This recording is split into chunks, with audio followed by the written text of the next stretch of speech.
सब सखी झुमर खेले लुल्ली कहे हमहू। मिथिला में एखन मैथिली के किछ दलाल सब विरोध कर रहल छै, पाई दुआरे विरोध कर रहल छै, ताकि विरोध करबे त मैथिली के पिताजी रमेश ठाकुर चाचा जी किछ ने किछ हमरा सबके माल द देता। त देख रहल छिए अष्टो वक्र सब आब विरोध कर लगले हन मैथिली के, आ कहे छै कि मैथिली के हम मिथिला में भोजपुरी वाला हाल नहीं होबा देबे, कोनो गायक के विधायक नहीं बन देबे।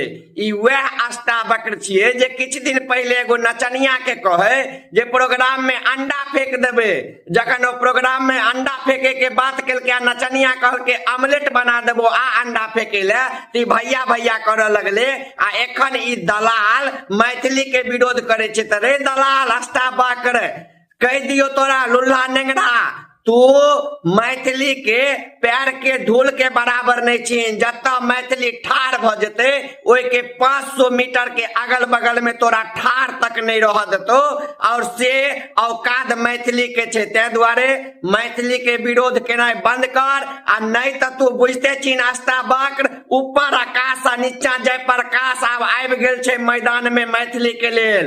ट्रेंडिंग स्टार ओनाहिते नहीं कहल जाय छे मिथिला में, से ट्रेंडिंग में आइन देबो जे मार्केट से गैप भ जेबहिन आ देखाई नहीं देबहिन। ते मिथिला मैथिली के नाम पर पेट भरे छे, त मैथिली के सम्मान कर, नहीं त सम्मान केना कैल जाय छे ओ 2 मिनट में बता देबो।